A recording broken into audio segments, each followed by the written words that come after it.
Tu es dans Emrys Lacarte et tu souhaites générer des beaux graphismes, des graphismes qui te permettent par exemple d'avoir un camembert comme celui-ci ou d'avoir une courbe d'évolution de ton crédit d'achat comme celui-ci, eh bien, tu es sur la bonne vidéo. Mais avant toute chose, si tu n'es pas encore abonné à cette chaîne, je t'invite à t'abonner, c'est très simple, il suffit de cliquer sur le bouton s'abonner qui se trouve là en bas, tu verras, c'est pas compliqué, un clic. N'oublie pas de cliquer également sur la petite cloche de notification, ça te permettra de ne rien louper lorsque je poste une nouvelle vidéo.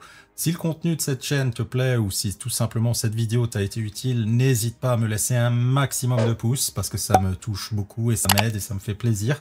Donc gros merci à tous ceux qui le font et à me laisser aussi un maximum de commentaires. Ça peut être un commentaire pour dire que cette vidéo t'a été utile, ça peut être un commentaire de remerciement, ça peut être un commentaire pour me dire que cette vidéo ne t'a rien appris. Peu importe, je réponds à tous les commentaires et je reste dans une extrême bienveillance. Sur ce, rentrons à présent dans le vif du sujet. Alors comme tu le vois, je suis sur le site d'Emrys Lacarte. Inutile de dire que c'est mon site préféré, je vais m'identifier. Et Emrys a mis en ligne récemment quelque chose de nouveau qui se situe ici dans la section Mon crédit d'achat. Tu as ici la possibilité d'exporter les données. Alors, lorsque tu exportes les données, en fait, ça prend en compte les différents filtres. C'est-à-dire, si tu laisses, comme c'est le cas actuellement, ça va exporter toutes les données. Si maintenant tu lui dis, bah, je veux uniquement les bonus d'achat ou les bonus d'arbre de fidélité, eh bien, en fait, tu peux sélectionner, tu feras exporter et il exportera uniquement ces données. Si tu veux intéressé par une date bien précise, bah, tu peux remplir les différentes dates et exporter ces données. Ça te permettra de générer des graphismes. Moi, j'aimerais bien qu'Emrys passe à l'étape supérieure. Là, je vais te montrer comment le faire de façon manuelle parce qu'Emrys ne l'a pas fait de façon automatique. En effet, Emrys pourrait très bien ici avoir 2-3 graphiques déjà prédéfinis, un petit peu comme ce qu'on trouve ici. Hein. Donc, il y a pas mal de librairies qui existent sur Internet qui permettent de faire ça de façon automatique. Et je pense que ce serait quand même beaucoup plus simple que le site Internet d'Emrys propose ça directement, plutôt que de proposer un export où tu dois faire du travail manuel, parce qu'il n'y a pas tout le monde qui maîtrise l'outil informatique. Néanmoins, rassure-toi, je vais te montrer comment le faire avec des outils simples et gratuits. Alors, moi, ce que je vais faire ici, dans un premier temps, c'est télécharger toutes mes données. Donc, je vais lui dire ici « Exporter ». Donc, ça me télécharge ce fichier-là qui se retrouve dans le répertoire Emrys. La deuxième partie, ben, c'est en fait, il faut importer ces données dans un fichier Excel. Donc, je sais que tout le monde n'a pas forcément Excel chez soi. Du coup, je te propose de faire ça avec Google Sheets, qui est gratuit, que tout le monde peut avoir. En fait, il suffit d'aller ici, de taper Google Sheets. Hop. Et puis on tombe ici sur la première page, on clique dessus. Donc tu cliques ici sur accéder à Sheets, ça va t'ouvrir Google Sheets. En bas, une fois que ça va t'ouvrir cette page, peut-être qu'il faudra t'identifier. En bas, là où il y a actuellement ma photo, tu auras un petit bouton plus qui te permet de créer un nouveau document. Ce nouveau document, on va le remplir avec les données qu'on a téléchargées. Donc ici, je lui dis fichier, importer, importer. Parcourir et je vais dans mon répertoire Emrys et je lui dis ici le fichier DT Purchase et je lui dis ouvrir. Il me dit ok, qu'est-ce que tu veux faire? Donc là moi je lui dis bon, vu que j'ai un document qui est vide, ça me dérange pas de remplacer tout le document, mais à la limite je peux toujours lui dire ok, je peux rajouter une nouvelle feuille et détecter automatiquement le séparateur. Le séparateur, il me semble que c'est point virgule, mais Google Sheets c'est assez intelligent, il sait détecter ça. Donc je lui dis importer les données. Du coup, il m'a créé une nouvelle feuille là en bas. Donc là, ça c'est ma feuille par défaut, qui pour l'instant ne nous sert à rien. Et là, j'ai cette feuille. Là, on voit qu'on a pas mal de données. On a déjà une colonne référence qui ne nous sert strictement à rien. Donc, je vais la supprimer. On a une colonne ici type qui nous dit si c'est un bonus d'achat, un transfert, etc. Donc celle-ci, ok, je veux bien la garder. Ici, une description qui répète un petit peu ce qu'il y avait dans type, mais en donnant un peu plus de détails. Ça ne m'intéresse pas pour faire des graphiques. Donc, on supprime. La date, très important. Le débit, donc c'est-à-dire à chaque fois que tu sors de l'argent sur le site Emrys, donc par exemple pour acheter des cartes cadeaux avec une remise, ou par exemple lorsque tu fais un transfert vers un autre compte, et bien tout ça. Ça ne nous intéresse pas ici parce que nous, on veut voir l'évolution de la rentrée d'argent sur le site d'Emrys Lacarte. Donc, on va effacer cette colonne. Le crédit, donc là, c'est ce qui nous intéresse. Et ici, il y a un solde, mais ce solde-là ne nous intéresse pas Pourquoi? Parce qu'il est un peu compliqué. Je vais te montrer pourquoi. Imaginons déjà dans un premier temps, on veut filtrer les données. Donc ici, je sélectionne la première ligne et je clique ici sur le bouton en forme d'entonnoir, créer un filtre. Du coup, ici, ce que je peux faire, je peux lui dire quel type de données je veux. Donc, techniquement, il faut savoir qu'un enchanteur, tu as 4 rentrées d'argent dans Emrys. La première, c'est la vente de licence. Vente de licence. La deuxième, c'est les arbres de fidélité. Ça, c'est pour tout le monde, hein. C'est-à-dire à chaque fois qu'un arbre cycle, tu gagnes du crédit d'achat. Donc les arbres. La troisième, c'est les commissions sur les achats que font les différents filleuls. Et enfin la dernière, c'est les primes carrières. Ça, ce sont les 4 rentrées d'argent pour un enchanteur. Tout le reste, c'est des informations qui ne nous sont pas forcément utiles là-dessus, donc je vais les enlever. Donc remise boutique Emrys, je ne sais même pas ce que c'est. Transfert, ça devait être le transfert de l'ancien site vers le nouveau. Transfert de crédit d'achat, c'est quand on transfère vers quelqu'un d'autre, si par exemple je donne du crédit d'achat à un filleul ou qu'un filleul me donne du crédit d'achat. Et la vente de licence. Donc je garde uniquement les arbres de fidélité, le bonus d'achat qui sont les commissions, les primes carrières et les ventes de licence. Boum. Du coup, j'ai plus que ces données-là qui sont affichées et je veux trier par date. Donc je lui dis ici trier de A à Z. Et du coup, on se retrouve avec des données qui commencent au 20 mars 2021. Alors, j'ai pas des données avant parce qu'en fait, le nouveau site internet, il a commencé à exister au 20 mars 2021. Et là, on voit directement que le solde ici, c'est n'importe quoi. Parce que là, je commence à 0,17 et j'ai un solde de 6,26 €. Enfin, il me restait à peu près 6 € sur l'ancien site. Donc, j'ai un solde, mais moi, personnellement, ça ne m'intéresse pas. Ce solde-là, il est pas bien. Parce qu'en fait, ici, on se rend compte, ok, 6,26 € plus 17 centimes, ça fait 6,61 €. Ça colle pas. Ça colle pas trop parce qu'en fait, c'est pas bon, quoi. Puis en plus, on passe de 6, on passe à 1. Donc tout ça, c'est pas bon. Donc moi, ce que je vais faire, j'efface, supprimer la colonne. Et je lui mets une autre colonne solde. Solde. Et maintenant, je vais t'apprendre comment calculer ce solde. Mais tu verras qu'il y a également peut-être éventuellement un problème là-dessus parce que j'ai mis des filtres. Donc ça veut dire qu'il y a des données qui ne sont pas affichées, mais qui potentiellement peuvent prendre une ligne. Hein. C'est-à-dire quand tu mets un filtre, il y a des lignes qui sont... Si maintenant je lui dis, ok, on enlève, là, ici on a bonus d'achat, donc si j'enlève bonus d'achat, on voit par exemple que ça commence à la ligne 8. Mais si je m'amuse à faire un solde avec une formule, et qu'il y a des lignes qui sautent, ça va donner n'importe quoi. Donc là, ce qu'on va faire, on va reprendre arbre de fidélité, prime carrière, vente de licence et bonus d'achat. On a bien trié ici par ordre croissant. Là, ça ne m'intéresse pas. Et puis, je vais cliquer sur la touche CTRL du clavier. Je la laisse enfoncer et j'appuie sur la touche A en même temps. Ça me permet de tout sélectionner. J'appuie sur la touche CTRL que je laisse enfoncer et C pour copier. Ou clic droit, copier, c'est comme tu veux. Donc là, on le voit, hein, CTRL plus C pour copier. Donc, je copie tout ça.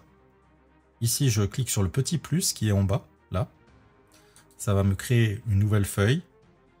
Je fais un clic droit et je fais coller.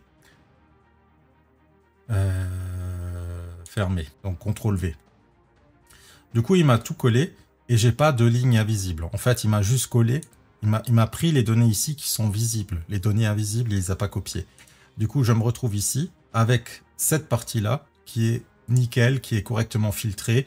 Donc, ça veut dire celle-là ne m'intéresse plus. Je peux la supprimer. Donc, je lui dis ici, supprimer cette partie-là. Je confirme.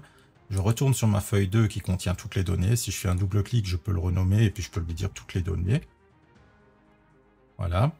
Et donc là, maintenant, je veux le solde qui soit calculé de façon automatique. Ça tombe bien, il y a des fonctionnalités dans Excel et dans Google Sheets qui sont assez simples à prendre en main. Donc ici, je lui dis égal, parce que je vais mettre une formule, et je lui dis somme, parce que je veux une somme automatique. J'ouvre la parenthèse et je vais lui dire une somme à partir de où jusqu'à où. Alors là, ici, on voit qu'on veut une somme de la case C2 jusqu'à la case C2. Ça peut paraître un peu fou, mais c'est comme ça que je veux. Donc C, ensuite $2, ensuite un double point pour dire jusqu'à C2, cette fois-ci $100, et je ferme. je vais t'expliquer pourquoi le dollar juste après. Donc là, en gros, je lui dis, fais-moi la somme de la case C2 jusqu'à la case C2, sachant qu'il comptera une seule case une seule fois. Il ne va pas s'amuser à la compter 2 fois. Et je lui dis entrée. Du coup, là, il me suggère de le faire pour toute la colonne. Et on remarque bien sûr qu'on passe de 17 centimes à 52 centimes à 1,31 € parce que c'est exactement ce qu'on veut. Donc là, il me dit, si tu veux le faire pour toute la colonne, il faut que tu appuies sur la touche contrôle, que tu laisses enfoncer et que tu appuies sur la touche entrée. Donc c'est ce que je vais faire. Et voilà. Alors pourquoi le dollar? En fait, c'est très simple. Ici, on voit que moi, j'ai tapé C$2 jusqu'à C2. Et si je vais sur la ligne suivante, on voit que mon C2 est resté, mais que c'est devenu le 3. En fait, le dollar, c'est simplement un indicateur pour lui dire que le 2 ici, il doit pas bouger. C'est-à-dire, même s'il colle la même formule sur une autre ligne, qu'il ne doit pas augmenter le 2. Par contre, il peut augmenter le deuxième. Celui-ci, ici, il augmente. Alors que celui-ci, là, restera toujours C2. Donc ici, par exemple, sur cette case-là, en fait, il fait la somme de C2 jusqu'à C3. Donc il fait les 17 centimes plus les 35 centimes, ce qui fait un total de 0,52 centimes. Et ainsi de suite, jusque tout en bas du document. Donc maintenant, ce qui nous intéresse, c'est un graphique. On veut voir l'évolution des gains qu'on a dans la coopérative au fil du temps. Donc ici, je me mets n'importe où, je lui fais insertion, graphique. Je ne veux pas un graphique à colonne, moi je veux une belle courbe lissée. Donc je vais prendre ça. La plage de données, j'appuie ici sur le bouton en forme de carré avec un plus dedans. J'efface ce qui a marqué là, F9, parce que c'était la case dans laquelle j'étais, donc ça ne m'intéresse pas. Et moi, je veux toutes les données, toutes les dates. Donc pour avoir toutes les dates, je lui dis B jusqu'à B. Comme ça, lui, automatiquement, va le faire. Il va comprendre que je veux vraiment tout ce qui est dans la colonne B, qui est toutes les dates. Alors, il y a le titre ici, mais tous les logiciels style Excel sont assez intelligents pour savoir que la première ligne, en général, c'est le titre. Donc ça, c'est une première plage de données. Ça, c'est les dates. Maintenant, moi, je veux une deuxième plage de données qui est le solde. Parce que je veux une évolution. Je ne veux pas savoir combien de crédits j'ai gagné chaque jour. Moi, je veux vraiment savoir le total. C'est-à-dire, je veux une belle courbe qui indique combien que j'ai gagné au sein de la coopérative. Et là, je lui dis la même chose. Je lui dis D à D. Donc là, B double point B. Et là, D double point D. Je lui dis OK. Du coup, il est assez intelligent. Il remarque que les données vont de B1 à B2592. Chez moi, chez toi, ce sera peut-être différent. Si tu as plus de données, ça ira plus loin. Si tu as moins de données, ça ira moins loin. Donc, on veut ici des plages horizontales sur l'axe X, donc c'est-à-dire l'axe du bas. On veut la date. Donc ici, je lui dis date. J'ai simplement cliqué. J'ai cliqué là sur axe X, je lui dis la date. Mais là, on se rend compte qu'on a encore deux données qui apparaissent et que ça fait pas beaucoup de sens. Pourquoi? Parce qu'en fait, sur la série, il dit qu'il y a le solde, mais il y a la date aussi. Mais moi, la date, sur la date, ça ne m'intéresse pas. La date, en fait, elle est en bas. Et là, je veux uniquement le solde. Donc là, j'appuie sur les trois petits points et je lui dis supprimer. Parce que je ne veux pas la date à cet endroit-là. Et là, maintenant, on a notre belle courbe qui est là, qui indique mon évolution au sein de la coopérative selon l'axe du temps. Et on se rend compte, par exemple, la première année, c'était vraiment pas super intéressant. Alors que après 3 ans, on se rend compte qu'on est vraiment à un niveau bien supérieur. Je rappelle juste que la coopérative, elle dit de façon publique que c'est le plan retraite du consommateur. Il est évident que ça mettra un petit peu de temps, que ça ne viendra pas du jour au lendemain. Alors tous les rageux qui disent « Oui, mais moi je suis chez Emrys depuis 6 mois, j'ai pas gagné d'argent », bah si moi je regarde sur mes 6 premiers mois, j'aurais pas gagné grand-chose non plus, tu vois. D'ailleurs, je peux peut-être essayer de le regarder, essayer de voir combien que j'ai gagné à l'espace de 6 mois. Donc là, on voit, j'ai commencé... bon, ça c'est sur le nouveau site. En vérité, moi j'ai commencé en septembre 2020. Mais j'avais un résidu de crédit d'achat qui était assez faible. Mais disons voir, imaginons que j'avais réellement commencé le 20 mars 2021. Ce qui est faux, j'ai commencé avant. Mais c'est simplement pour montrer. Donc je vais jusqu'en septembre, parce que 20 mars jusqu'au 20 septembre, ça fera 6 mois. Il faudrait que je descende jusqu'au 20 septembre, qui est à peu près. Hein. Donc ici, jusqu'à cette ligne-là, on va dire jusqu'à la ligne 74. Vous allez vous rendre compte que c'était pas foufou, quoi. Hein. Donc modifier. Donc là, maintenant, si je lui dis jusqu'en B74, et là aussi jusqu'en D74, entrée, on se rend compte que j'ai un graphique qui est pas fou. Hein. Bon, j'avais des ventes de licences par moment qui faisaient des petits pics, mais en 6 mois, c'est pas une fortune. Hein. C'est 75 €, un peu plus de 75 € de gagné, quoi. Donc, et encore, ça c'est parce que je suis enchanteur et que je vendais des licences. C'est-à-dire que je parrainais. Et c'était pas mes premiers 6 mois au sein de la coopérative. Ça, c'était plus que mes premiers 6 mois. Hein, parce que moi, j'ai commencé en septembre 2020. Donc, c'est, je veux dire, j'avais déjà 6 mois d'ancienneté. Donc là, c'est plutôt au bout d'un an, bah, j'ai à peine gagné autant que la licence, elle m'a coûté, tu vois. Donc, et pourtant, j'ai gardé espoir. Je suis resté dans la coopérative parce que j'ai compris le truc. Et maintenant, aujourd'hui, bah, je suis vraiment heureux. Donc, attends, là, il faut que je te le refasse. Donc, hop, et là, DAD. Et donc, on voit ici une belle courbe que l'on peut utiliser. Après cette courbe, tu peux très bien prendre un logiciel de capture d'écran ou ici, tu peux très bien dire télécharger le graphique sous forme d'image. Et donc, tu auras une belle image à montrer à ceux qui veulent voir combien que tu as gagné avec la coopérative.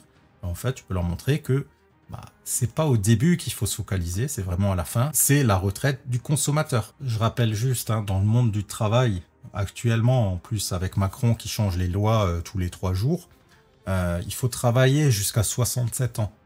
Si tu as fini les études à 20 ans, parfois tu as des personnes qui font un apprentissage, qui commencent à travailler à 16 ans. Mais si tu as fini tes études à 20-25 ans, bah, au final, tu bosses pendant plus de 40 ans pour gagner quoi? Pour gagner pas grand-chose. Vraiment pas grand-chose, tu vois. Là, imagine ce graphique-là sur 40 ans, ce que ça donnerait. Il y a réellement un potentiel ici. Donc, ça, c'était pour des graphiques. Maintenant, tu peux peut-être te dire, bah, moi, ce qui m'intéresse, c'est d'avoir un camembert. Un camembert qui dit combien que j'ai gagné avec la vente de licence, combien que j'ai gagné avec les primes de parrainage, combien que j'ai gagné grâce à mes arbres de fidélité, et combien que j'ai gagné grâce aux commissions des achats des filleuls. Alors pour ce faire, c'est un peu plus compliqué et c'est pourquoi j'aimerais vraiment qu'Emrys mette quelque chose comme ça. Alors je donne cet exemple-là, mais il y en a plein sur Internet. Hein. Quelque chose comme ça directement sur leur site parce que c'est vraiment pas pratique de s'amuser à devoir faire du travail manuel. Alors je vais effacer ça et ce qu'il nous faut, c'est plusieurs feuilles. Et on va mettre le graphique qui nous intéresse, on va le mettre ici. Donc là, on a toutes les données. Moi, ce qui m'intéresse maintenant, c'est d'avoir uniquement les données par différentes catégories et de faire le total. Donc là, le solde, en fait, il va plus être juste parce qu'à chaque fois que tu mets un filtre, en fait, le solde, il se calcule pas. Donc là, par exemple, là, on va dire que je veux uniquement les arbres fidélité. OK. Donc là, tout le solde ici ne nous intéresse plus parce qu'il est faux. Hein. Je n'ai pas commencé à 19 €, je commence à 9. Donc ce que je vais faire, c'est on va recopier tout ça. Donc sans le solde. Celui-là, il ne nous intéresse pas. Là, c'est toujours trié par date. Donc on peut aussi cliquer ici pour tout sélectionner. Hein. Donc tu peux cliquer ici, CTRL-C, ajouter une nouvelle feuille, CTRL-V. Et celui-là, je vais l'appeler les arbres. Les arbres. Là, ce qu'il nous faut, c'est le solde. On fait la même chose qu'avant, donc égal somme de C $2 à C2. On ferme, entrée. Il capte que c'est quelque chose qu'on veut faire. Donc, contrôle, entrée, et on a tout. Et du coup, moi, ce qui m'intéresse, c'est la toute dernière ligne. C'est-à-dire ici qu'on sait qu'on a 1059 € qui vient des arbres fidélité. Donc ici, on peut faire ça comme ça. Là, je peux lui dire source de revenus. Ici, je peux lui dire montant. Là, je lui dis que c'est les arbres. 1059. J'ai mes premières données. Maintenant, j'en veux une deuxième. Donc hop, là, je retourne. Je lui dis que je ne veux plus ça, mais que je veux les bonus des achats. OK. La colonne solde, on l'efface parce qu'elle ne sert à rien. Ici, on fait un copier. On va là. Là, je lui dis que c'est les commissions. Je fais CTRL-V, coller. Je refais exactement la même chose. Donc ici, je lui redis égal somme de C$2, double point C2, fermez la parenthèse, entrée, CTRL entrée. Je vais à la dernière ligne pour savoir exactement à combien j'en suis. Bon, je sais, il y en a certains, ils vont peut-être me dire ça autrement. Ils vont me dire, tu aurais pu faire autre chose, tu aurais pu le faire plus simple. Tu aurais pu aller à la toute dernière ligne, faire insérer une ligne. Enfin, c'est aussi possible, hein, insérer une ligne au-dessous. Et là, lui dire que je veux une somme automatique. Fonction, somme, C. Ça n'a pas marché comme ça. Donc c'est de C2 à C 2399. Je vois le nombre ici, quoi. Et je sais que ça a commencé en C. Donc je peux aussi le faire comme ça. C'est tout aussi simple, mais bon. C'était juste pour que vous appreniez à cette formule-là, quoi. La somme de C $2, double point, C2, et puis du coup à les tirer. Donc on est ici à 1124,47. Donc je vais de nouveau retourner dans cette feuille-là. Donc ça, c'était les commissions. Pardon, commissions. 1124,47. Voilà. Après, ce qu'on a encore, c'est les primes carrières. Et les parrainages. Enfin, les licences, quoi. Donc, on va faire la même chose. Je vais là. Je lui dis que je veux uniquement les primes carrières. OK. On voit qu'il n'y en a pas beaucoup. Donc, je prends cette valeur-là. Je vais là. Je lui dis ici. Une nouvelle feuille. Prime. Je colle. Je vais un peu vite, hein, mais je pense que le copier-coller, sélectionner, tout ça, ça devrait maintenant être rentré. Là, je le fais un total, donc je peux lui dire que je clique ici, que je veux la somme. Peut-être que si je sélectionne tout ça et que je lui dis somme, voilà, donc il le fait aussi de façon automatique. Entrée, ça fait 1400 de rang carrière, donc prime carrière 1400. Et les licences, donc je vais à nouveau sur toutes les données. Ici, je vais lui dire que je veux non pas les primes, mais que je veux la vente de licence. OK. Je clique là, je fais CTRL-C. Je fais un petit plus ici. Je vais là, je lui dis que c'est les licences. Je fais CTRL-V pour coller. Ça ne nous intéresse pas. Il y a même des licences à 0 €. Donc ça, c'est par exemple quand on donne une licence. Ce qui est très très rare, mais des fois, ça m'arrive aussi. Et donc, du coup, il suffit de prendre tous ces données-là, de faire ça, ou c'est quand on transfère une licence. De faire fonction, sum, entrée, et je suis à 1672,58 pour les licences. 1672,58 pour les licences. Et maintenant, pour avoir un camembert de tout ça, c'est très simple, il suffit de sélectionner tout ça, de lui faire insérer, graphique, et on a notre camembert. Voilà, donc je sais que j'ai des licences qui représentent 31% des gains que j'ai eu chez Emrys. Les arbres de fidélité, ça représente 20%. Les commissions, 21,4%. Et les rangs carrière, 26,6%. Voilà. Donc, une vidéo un peu longue, un peu technique, un peu compliquée. J'en suis parfaitement conscient. Moi, je demande au staff technique d'Emrys d'essayer d'intégrer quelque chose comme ça. Là, il y a un camembert. Là, il y a le graphique. Et c'est quand même mieux de l'intégrer directement là-dedans, qu'il évolue tout seul, au lieu de à chaque fois télécharger ça et puis s'amuser à faire des manipulations. Donc, s'il vous plaît, mettez un petit graphique avec le camembert, et là, un petit graphique d'évolution. Et en plus, vous pouvez le faire de façon à ce que ça suit les dates. C'est-à-dire, si vous rentrez les dates, bah, que ça s'adapte. Au moins comme ça permettra également, lorsque on montre la plateforme à un filleul, de lui montrer, regarde les premiers mois, c'est pas beaucoup, regarde ce qui se passe maintenant, c'est beaucoup. Donc voilà. Donc cette vidéo est maintenant terminée. Si elle t'a plu, comme toujours, n'hésite pas, un maximum de pouces, un maximum de commentaires, partage-la au sein de ton équipe, et à très bientôt. Allez, ciao!